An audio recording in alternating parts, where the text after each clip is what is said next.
नमस्कार, मैं हूं वीरेश सिंह। आईटीआई के टॉक शो में आपका स्वागत करता हूं। आज का जो मुद्दा है वो राजस्थान प्राइवेट आईटीआई एसोसिएशन के अध्यक्ष श्री अरुण कुमार चौधरी जी आज 17 तारीख को जयपुर में एक कमेटी का निर्माण करके वहां पे एक आंदोलन का रूप दिया है, जो छोटा है।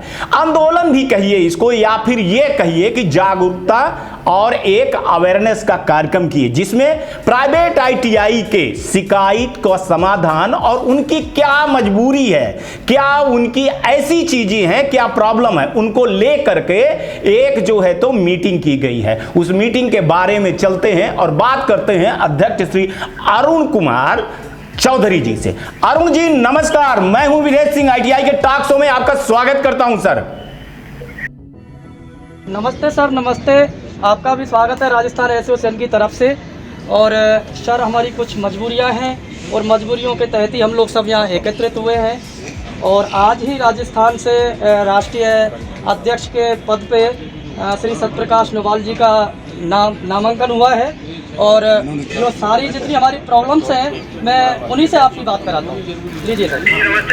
नमस्कार सर जी, बहुत बहुत बधाई हो आपको कि आपको यह जो है तो मौका दिया गया, यह अवसर दिया गया और जवाबदारी दी गई है। हमको लगता है कि बहुत ईमानदारी से आप जो है तो इस जवाबदारी को निभाएंगे और प्राइवेट आईटीआई के जो सवाल हैं उनके सवाल को उठाएंगे। सर, पहला सवाल, क्या दिक्कत है प्राइवेट आईटीआई को, क्या प्रॉब्लम है, क्या समस्या है, बेसिक चीजें बताइए हमको विस्तार से।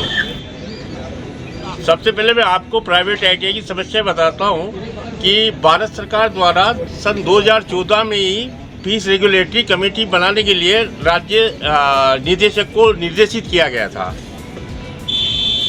परंतु राजस्थान राज्य द्वारा अभी तक फीस रेगुलेटरी कमेटी का गठन नहीं किया गया, जिससे प्राइवेट आईटीआई अपने वित्तीय कमी से काफ़ी जूझ रहा है और वो प्रशिक्षण देने में असमर्थ होता जा रहा है।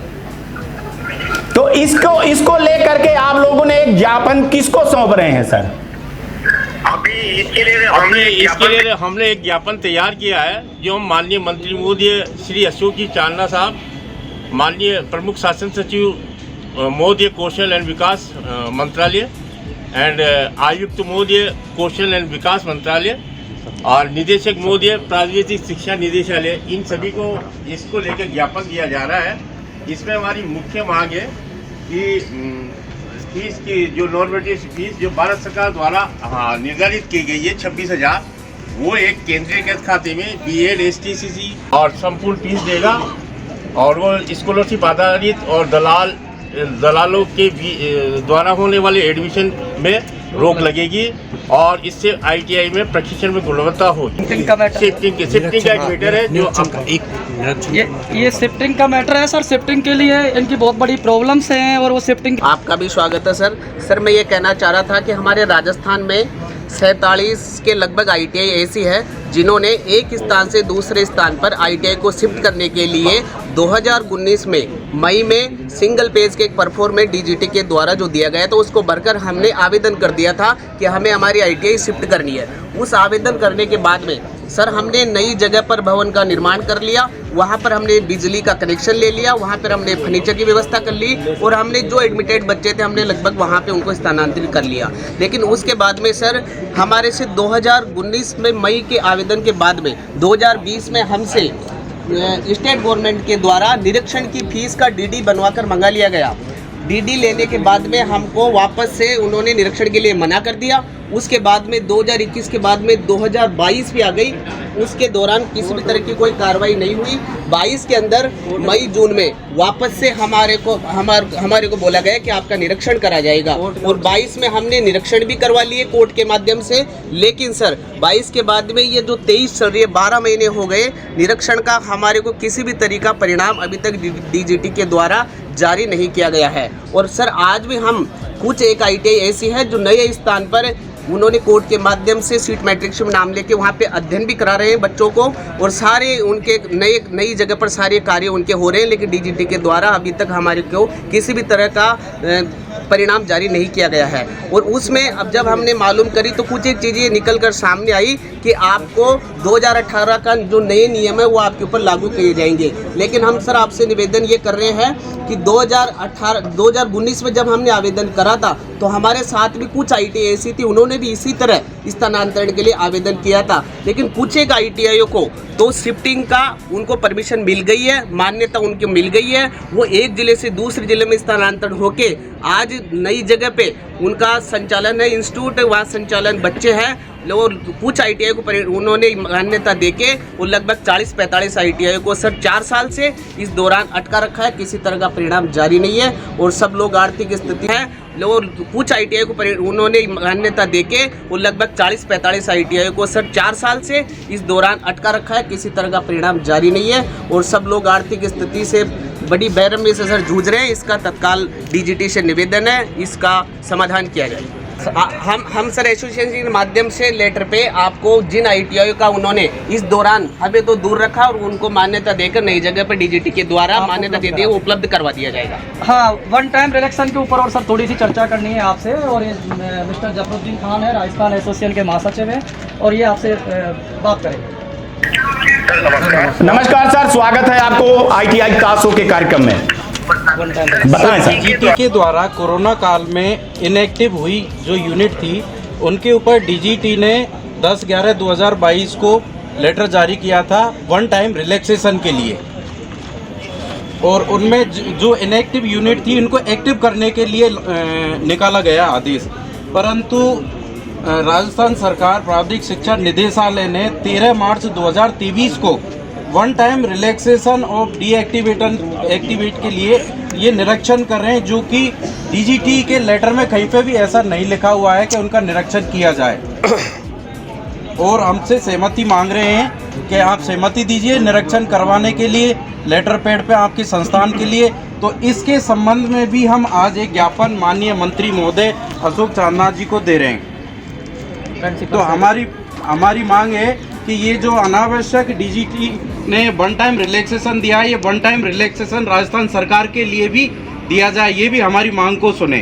तो आप राजस्थान के स्टेट डायरेक्टर से बात किए क्या? बिल्कुल राजस्थान स्टेट डायरेक्टर के पास हम जा रहे हैं आज और उनको भी ज्ञापन देंगे। बिल्कुल ज्ञापन दीजिएगा, वहां का वीडियो भी बनाइएगा, फोटो भी करिएगा और मेरे को भेजिएगा और उनका नंबर दीजिएगा पर्सनल। तो मैं उनको भी ये वीडियो दिखाऊंगा, ये न्यूज दिखाऊंगा और उनसे मैं पर्सनली बात करूंगा, क्योंकि जो गलत है सर वो गलत है, वो जो गलत है वो गलत है। आप लोग सर माने राष्ट्र के निर्माता हो, ये मामूली चीज नहीं है। आप लोग स्किल जो हो रहे हैं, छात्र उनको स्किल कर रहे हो और देश के भागीदार हो आप लोग। जो देश आगे बढ़ रहा है उसमें आपकी अहम भूमिका है, स्किलिंग का अहम भूमिका है। आप लोग कितना त्याग करके परित्याग करके ITI चला रहे हो, तो इसमें सुनना पड़ेगा सर। और मैं इसी में लगा हूं, बिल्कुल आपके पीछे खड़ा हूं सर। और कोई सर कोई आपके और कोई मांगे हो तो बता सकते हैं कार्यक्रम में।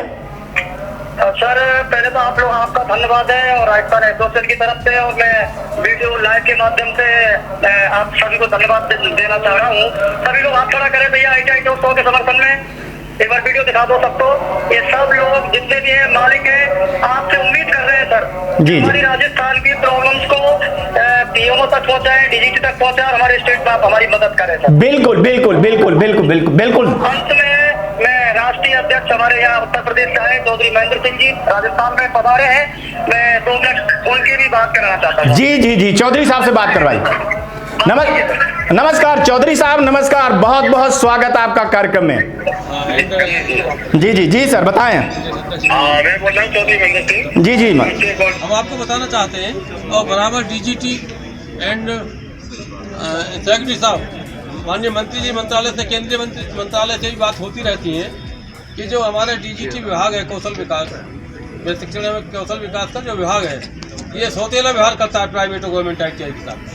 तो हमने कई बार इनको ज्ञापन दिए हैं कि वहाँ 80% व्यवस्था स्टाफ की, छात्रों की, फर्नीचर की गवर्नमेंट कॉलेजों में नहीं होने के कारण उनके खिलाफ कोई एक्शन नहीं लिया जाता और प्राइवेट ITI में बार निरीक्षण करते रहते हैं, उनका शोषण करते रहते हैं। तो हम आपके माध्यम से ये आवाज़ पहुंचाना चाहते हैं। हम दिल्ली डायरेक्टर जनरल DG साहब के यहाँ माननीय मंत्री जी के यहाँ भी रखते हैं कि स्टेट गवर्नमेंट हो, स्टेट कौशल विकास प्रशिक्षण की ट्रेनिंग हो या सेंटर की हो, इनको भेदभाव नहीं करना चाहिए। जो व्यवहार ये यानी जो मानक गवर्नमेंट के लिए तय करते हैं, गवर्नमेंट में बिजली का कनेक्शन नहीं होता, लेकिन वहाँ के बच्चों को लगातार प्रेशर दिया जाता है, और प्राइवेट ITI में किसी का कनेक्शन कट गया तो उसके ऊपर आपत्ति लगा देते हैं, क्यों आपने किलोवाट का कनेक्शन चालू नहीं किया।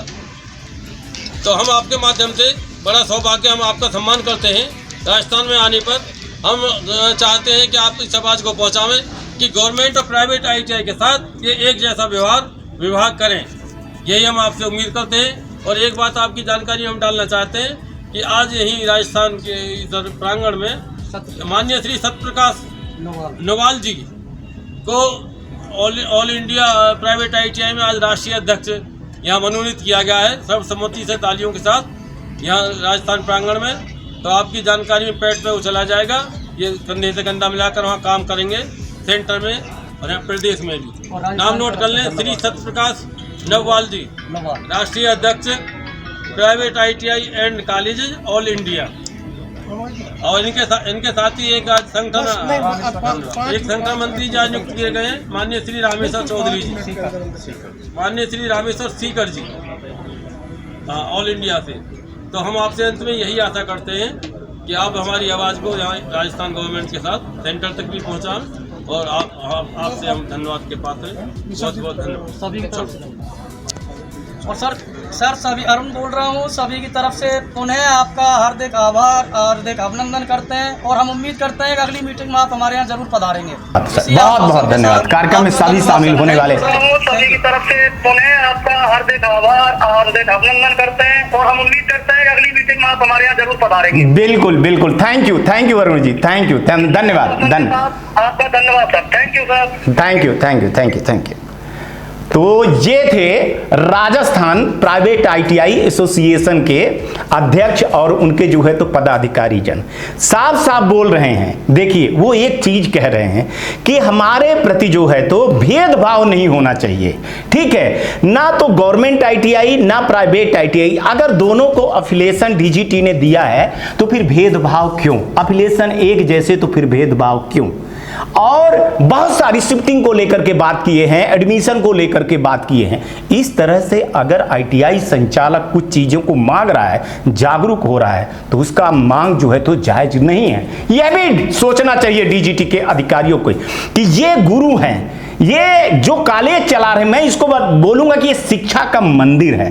कितना त्याग और परित्याग करने के बाद ये संचालक ITI को चलाते हैं। कभी फीस आती है, कभी फीस नहीं आती है। कोरोना जैसे महामारी की बीमारी में भी लोगों ने पेपर करवाया, लड़कों को पढ़ाया, फैकल्टियों को पैसा दिया, लेकिन इन पे किसी ने ध्यान नहीं दिया। कई संचालक दर्द अपनी बयां करते हैं पर्सनली, मुझको भी बहुत दुख होता है साहब। सोचिएगा, अगर देश को स्किल करना है, सोचिए जो नींव है, ये नींव को तैयार कर रहे हैं संचालक। ये प्राइवेट ITI वाले नींव जो होती है ना, किसी इमारत की नींव होती है, उसको मजबूत कर रहे हैं। तो आपको भी इनकी सहायता करनी चाहिए और इनकी बात को सुनना चाहिए, और ये हिंदुस्तान के विकास में अहम रोल निभा रहे हैं। ये मैं मानता हूं और ये मैं जानता हूं, सच्चाई यही है। आज तक के लिए इतना ही, आगे आऊंगा तो फिर किसी मुद्दे पर बात करूंगा। तब तक आप लोग अपना ध्यान रखिएगा, आसपास सफाई रखिएगा, बड़े बुजुर्गों का सम्मान करिएगा। गर्मी आ गई है तो पौधे और चिड़ियों को पानी दीजिए, गाड़ी धीरे चलाइएगा, हेलमेट लगाइएगा, कोरोना पांव पसार रहा है, मास्क जरूर लगाइएगा, थोड़ी दूरी बनाए रखिएगा। और हाँ, कर्नाटक में चुनाव होने वाला है तो अपने मत का प्रयोग जरूर करिएगा। नमस्कार, जय हिंद, जय भारत।